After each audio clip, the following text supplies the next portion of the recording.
Hello to everyone. आज की video से हम स्टार्ट करने जा रहे हैं चैप्टर ट्राइंगल को, जो कि एनसीईआरटी पर चैप्टर नंबर 6 है। तो इसको स्टार्ट करने से पहले हम देखेंगे कि अब की यूपी गवर्नमेंट ने इसका सिलेबस कैसे क्या डिफ़ाइन किया है, क्योंकि यहाँ पर बहुत ही हेरफेर किया गया है। तो एक्सरसाइज स्टार्ट करने से पहले हम उसका सिलेबस देख लेंगे। जैसे स्टार्टिंग में इसमें लिखा हुआ है कि त्रिभुज चैप्टर में यानी ट्राइंगल चैप्टर में समरूप त्रिभुज की परिभाषा लिखनी है, उसके उदाहरण कुछ आएंगे यानी एग्जाम्पल्स उससे रिलेटेड, और कुछ इससे रिलेटेड क्वेश्चंस होंगे। और अच्छे से इसमें डिफाइन किया हुआ है कि ये सारी थ्योरीज ये भी आएंगी। पहली ऐसे है त्रिभुज की एक भुजा, त्रिभुज की दो भुजा, और इस तरीके से ये पूरी 5 थ्योरीज जो हैं, ये थ्योरम्स पूछी जाने की पॉसिबिलिटीज़ हैं। तो हम क्या करेंगे, पहले एक एक थ्योरम्स को हम लोग देखेंगे कि कैसी क्या थ्योरम्स है, फिर उसके बाद क्वेश्चंस को हम लोग डील करेंगे। अब थ्योरम से पहले हम लोग देखेंगे कि एनसीईआरटी में इसको लिखा कैसे गया है। ध्यान रखना कि जो अब की जो एनसीईआरटी आई है, न्यू एनसीईआरटी मैथ की, वो चेंज है, यानी अच्छा खासा सिलेबस इससे कट है। अब क्योंकि इसी एनसीईआरटी को फॉलो करता है यूपी बोर्ड यानी उत्तर प्रदेश माध्यमिक शिक्षा परिषद, ये इसकी ऑफिशियल साइट का नाम भी है। तो जब इसको ये फॉलो करता है तो जब एनसीईआरटी ने अपना सिलेबस चेंज किया है तो यूपी बोर्ड को भी अपना मैथ का सिलेबस चेंज करना पड़ा है। तो इस हिसाब से हम क्या देखेंगे कि देखो ये यूपी बोर्ड की लैंग्वेज में लिखा हुआ है और ये बुक्स की लैंग्वेज में। तो एक एक करके हम लोग पहले इसको देखेंगे कि कौन सी थ्योरी आने वाली है, ताकि हम लोग अच्छे से इस चैप्टर को समझ सकें और जितना भी फालतू का पोर्शन जो हटाया जा चुका है उसको ना पढ़ें, यानी टाइम वेस्ट ना करें। तो देखो जिसे लिखा है प्रमेय नंबर 6 या 6.1, लिखा यदि किसी त्रिभुज की एक भुजा के समांतर, एक त्रिभुज है, इसको थोड़ा हम लोग ओवरव्यू लेके चलते ताकि समझ में अच्छे से। त्रिभुज की एक भुजा के समांतर, ये मान लेते एक त्रिभुज है और ये इसकी एक भुजा है और इसके एक समांतर, हमने समांतर का मतलब है कि जो आगे बढ़ाने पर कभी इंटरसेक्ट ना करे, यानी एकदम दोनों ही सीधे के समांतर अन्य दो भुजाओं को भिन्न भिन्न बिंदुओं पर प्रतिच्छेद करने के लिए एक अगर रेखा खींची जाए। अब देखो ये इसके बिंदु को प्रतिच्छेद कर रहा है यानी इंटरसेक्ट कर रहा है, ये इसको प्रतिच्छेद कर रहा है यानी इंटरसेक्ट कर रहा है। तो जो अन्य जो भुजा होंगी वो एक ही अनुपात में कटेंगी, यानी इसका अनुपात और इसका अनुपात सेम होगा, इसका अनुपात सेम होगा। यानी अगर कह दें हम ये ए है, ये बी पॉइंट है, ये सी पॉइंट है, ई पॉइंट है और ये पॉइंट एफ है, तो हम क्या कहेंगे कि ए बी की वैल्यू अपॉन बी ई के ई होगा इक्वल ई एफ के, यानी ये इस थ्योरम में कहा गया है। अब जब इस थ्योरम को अच्छे से हमने समझ लिया तो इंग्लिश का भी इसका वर्जन देख लेते हैं। लिखा है if a line is drawn parallel to one side of a triangle, यानी ट्राइंगल के एक साइड का पैरेलल खींचते हैं और जो इंटरसेक्ट कर रहा है किसी भी पॉइंट को, ये टू साइड्स होंगे, इससे two sides are divided in the same ratio, जो दो साइड्स होंगी वो आपस में सेम रेशो से डिवाइड होंगी, यानी यही वाली थ्योरम दी हुई है, वो भी इंग्लिश में। ये हिंदी वर्जन है एनसीईआरटी का और ये इंग्लिश वर्जन है एनसीईआरटी का। अब देखो यूपी बोर्ड ने इसको कैसे डिफाइन किया है। यूपी बोर्ड ने अपने सिलेबस में इसको का नंबर दिया है। लिखा है त्रिभुज की एक भुजा के समांतर, त्रिभुज की एक भुजा के समांतर खींची गई रेखा त्रिभुज के शीर्ष दो भुजाओं को, यानी ये जो बचे हुए भुजा हैं इनको समान अनुपात में विभाजित करती है, यानी वही चीज़ हो गई जो हम लोगों ने पढ़ा। यानी यहाँ पे क्या क्लियर हुआ, यहाँ पे जो थ्योरम 6.1 है एनसीईआरटी की, वो अकॉर्डिंग टू सिलेबस यहाँ पर का नंबर लिखा हुआ है, ये हमको देख के चलना है। तो ये हमें समझ में आ गया। इसी तरीके से अब दूसरी थ्योरम देखते हैं। दूसरी थ्योरम क्या है, प्रमेय 6.2 लिखा है यदि एक रेखा किसी त्रिभुज की दो भुजाओं को एक ही अनुपात में विभाजित करे, यानी जो अभी पीछे क्या उसका बस रिवर्स है। अच्छा ध्यान रखना, हम लोग को क्योंकि एचएम पब्लिकेशन की बुक पढ़नी है, इसी वजह से हम लोग इसको डिटेल में पढ़ रहे हैं ताकि उसको हम डिकोड कर सकें, क्योंकि उसमें कुछ लैंग्वेज, मतलब थ्योरी तो ये लेकिन लैंग्वेज कुछ अलग तरीके से लिखी हुई है, यानी अगर आप मैच करने जाओगे तो सेम वर्ड नहीं मिलेंगे या सेम सेंटेंस नहीं मिलेंगे, तो भी उसको भी देखेंगे हम। तो लिखा यदि एक रेखा किसी त्रिभुज के दो भुजाओं को एक ही अनुपात में विभाजित करती है, ये मान लो त्रिभुज है, इसकी दो भुजाओं को एक रेखा ये विभाजित कर रही है, तो जो तीसरी भुजा होगी उसकी क्या होगी, समांतर, यानी ये भुजा इस भुजा के समांतर होगी। क्या कह रहा है थ्योरम, कह रही कि अगर ये मान लो त्रिभुज है और त्रिभुज में ये दो भुजा हैं, इनको कोई लाइन ऐसे होकर जा रही है, तो ये लाइन तीसरी वाली जो भुजा होगी, साइड होगा, उसका क्या होगी, पैरेलल होगी। ये थ्योरी कह रही है। इंग्लिश वर्जन में भी लिखा है if a line divides any two sides of a triangle, कि एक ट्राइंगल की दो साइड्स को एक लाइन ड्रॉ करती है या डिवाइड करती है उसको सेम रेशो पर, तो जो लाइन होगी, ये जो लाइन होगी तीसरी वाली लाइन की क्या होगी, पैरेलल होगी। ये हमने देखा।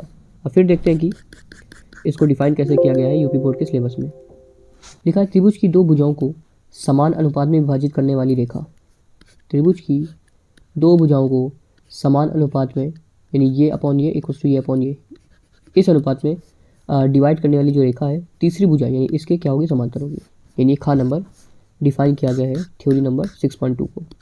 यानी लिख देंगे ये जो डिफाइन है खा, ये थ्योरी है 6.2, यानी इसको भी हम लोग को अच्छे से पढ़ना है। अगला लिखा यदि दो त्रिभुजों में संगत कोण। अच्छा यहाँ पे ध्यान रखना, ये जो दो हम लोगों ने थ्योरी पढ़ी 6.1 और 6.2, ये स्टार्टिंग के एक्सरसाइज के लिए है, यानी इसका टॉपिक एकदम अलग है, बिल्कुल भी अलग है। यानी इसमें जो भी क्वेश्चन आएंगे वो आएंगे तुम्हारे बोर्ड में रेशियो वाले।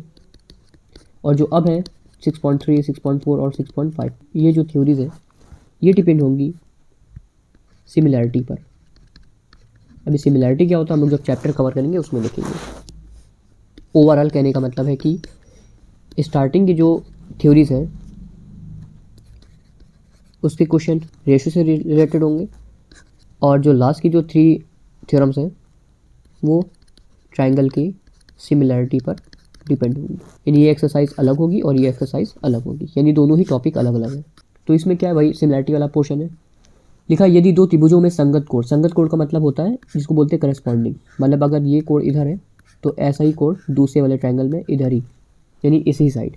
तो संगत कोण अगर क्या करें, दो त्रिभुजों में संगत कोण बराबर हो, ठीक है, ये दोनों कोण बराबर होंगे, तो उनकी संगत जो भुजाएं एक ही अनुपात में अगर हों, संगत भुजाएं जैसे मान लेते हैं ये और ये भुजा, ये और ये भुजा एक ही अनुपात में होती है तो ये त्रिभुज क्या होते हैं, समरूप होते हैं, यानी सिमिलर होंगे। सिमिलर का मतलब क्या होता है कि इन लोग के जो शेप होंगे वो सेम होने चाहिए, साइज मैटर नहीं करता। यानी साइज़ छोटे बड़े हो सकते हैं, ये मान लो साइज़ ऐसा है तो छोटा साइज़ है, बट सिमिलर होना चाहिए। मतलब अगर इसको हम जूम करें, इसको खींचे, तो इसको इसके ऊपर रखने पर ये पूरा ट्रायंगल हाइड होना चाहिए, ये होता है सिमिलैरिटी।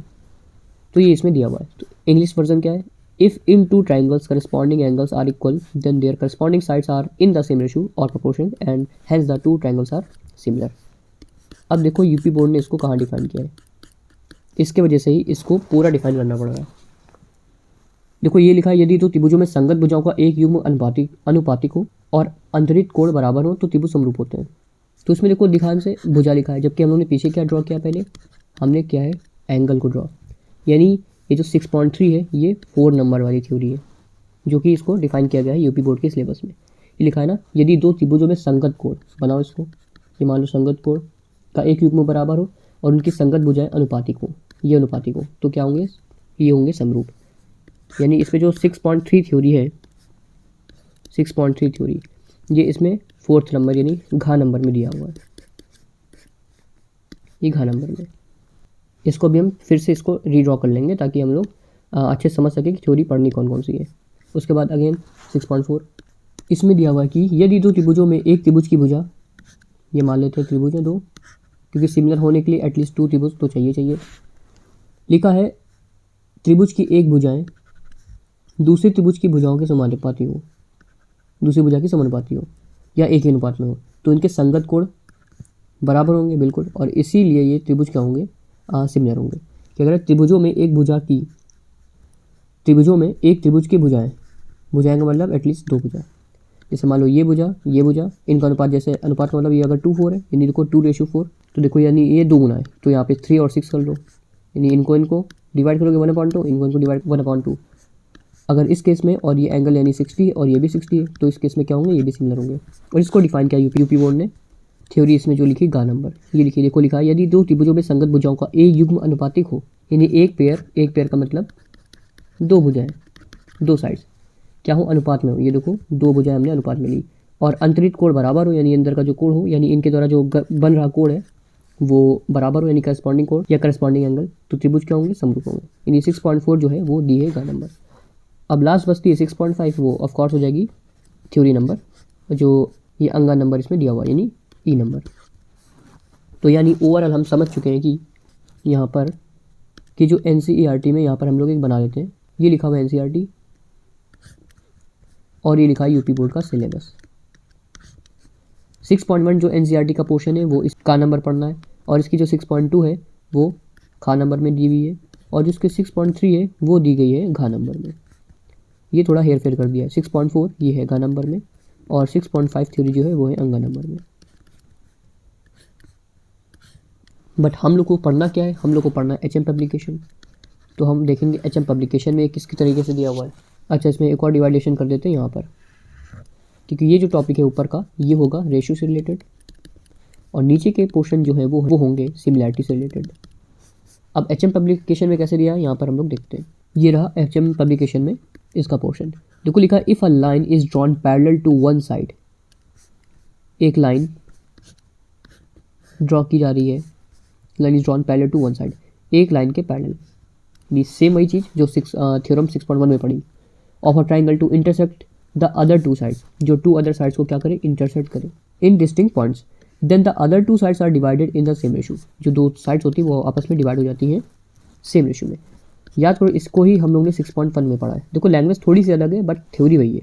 यानी इसको इसमें कैसे डिफाइन किया गया है, लिखा है बेसिक प्रोपोर्शनैलिटी थ्योरम, जिसको हम लोग थेल्स थ्योरम भी कहते हैं, जो कि मोस्ट इंपॉर्टेंट होती है। और यहाँ पर देखो साइड में एनसीईआरटी लिख दिया गया है। यानी एचएम पब्लिकेशन में जो हम लोग पढ़नी है वो इसमें थ्योरम नंबर फर्स्ट से डिफाइन की गई है, जिसको हम लोग थेल्स भी बोलेंगे, थेल्स थ्योरम। इसी तरीके से जो 6.2 है इसमें देख लेते हैं। ये रही उसकी इमेज। लिखा है if a line divides any two sides of a triangle in the same ratio, कि एक लाइन दो साइड्स को सेम रेशियो में डिवाइड कर रही है, तो ये जो लाइन होगी the line must be parallel to third side, तीसरे साइड के हमेशा पैरेलल होगी। और इसको हम लोग ने पढ़ा है एनसीईआरटी के अकॉर्डिंग 6.2 में। और ये थ्योरी लिखी है थ्योरम नंबर 2, जिसको बोलेंगे कन्वर्स ऑफ थेल्स थ्योरम, यानी थेल्स थ्योरम का उल्टा। तो इस हिसाब से यानी जो एनसीईआरटी में 6.2 है वो एचएम पब्लिकेशन की बुक में थ्योरम नंबर 2 है, जिसको कन्वर्स ऑफ थेल्स बोलेंगे। और फिर जब सिमिलैरिटी एक्सरसाइजेस हम लोग करेंगे तो हम लोग आगे के भी थ्योरम को देख लेंगे। अच्छा, आपकी यूपी गवर्नमेंट ने एक अच्छी चीज़ और की है कि यहाँ पर उन्होंने अच्छे से डिफाइन कर दिया है कि कौन कौन से टॉपिक्स नहीं आने वाले हैं। देखो जैसे इसमें देखा कि त्रिभुज वाले चैप्टर में, जिसको हम लोग ट्रायंगल बोलते हैं, उसमें देखो साफ साफ लिखा है समरूप त्रिभुजों के क्षेत्रफल, यानी जो एरिया से रिलेटेड जितने भी क्वेश्चन होंगे समरूप त्रिभुज यानी सिमिलैरिटी वाले पोर्शन में, ये क्वेश्चन नहीं आने वाले। फिर जो पाइथागोरस प्रमेय यानी इससे रिलेटेड जो क्वेश्चंस होंगे वो भी इस एक्सरसाइज से कट कर दिए गए। यानी उसने अच्छे से बता दिया कि क्या क्या क्वेश्चन क्या क्या टॉपिक नहीं आने वाले। और इसकी सहूलियत के लिए इसने यहाँ पे पेज नंबर भी लिख दिए कि 155 से 169 के बीच में, कि जो एनसीईआरटी का जो पेज है, ना कि अदर पब्लिकेशन के, एनसीईआरटी के जो पेज नंबर 155 से 169 के बीच में जो भी क्वेश्चंस होंगे वो यूपी बोर्ड में नहीं पूछे जाएंगे। तो अगर आपको अच्छे से तैयारी करनी है तो आप एनसीईआरटी बुक्स ऑनलाइन डाउनलोड करके या पीडीएफ ले लेना, उससे अच्छे से चेक कर सकते हो कि कौन कौन से टॉपिक हट चुके हैं। यानी फालतू का जितना भी इसमें बर्डन है वो हम लोग अपने ऊपर से हटा सकें।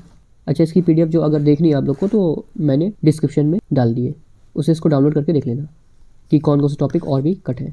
तो यहाँ देखा जाए कि अगर लिख लें यहाँ रिड्यूस्ड टॉपिक्स क्या हैं, वो है एरिया ऑफ सिमिलर ट्रायंगल्स और दूसरा है पाइथागोरस थ्योरम।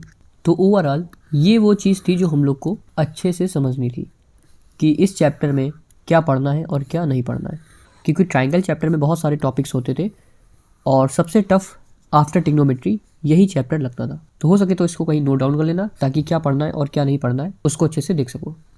तो आज की वीडियो बस इतनी होगी कि हम लोग को इस चैप्टर में पढ़ना क्या क्या है। अगली वीडियो से हम लोग पढ़ेंगे सबसे पहले इस चैप्टर को शुरू करने से पहले कि इसमें कौन सी थ्योरीज यूज़ होंगी, यानी थ्योरी नंबर 1 और थ्योरी नंबर 2, यानी एनसीईआरटी के अकॉर्डिंग 6.1 6.2। उसके बाद इसी एक्सरसाइज करेंगे। आफ्टर डैट ये थ्योरीज को कंप्लीट करेंगे 6.3 6.4 और 6.5, और उसके बाद जो सिमिलैरिटी टॉपिक के जितने भी क्वेश्चंस होंगे उसको हम लोग डील करेंगे। तो मिलते हैं नेक्स्ट वीडियो में।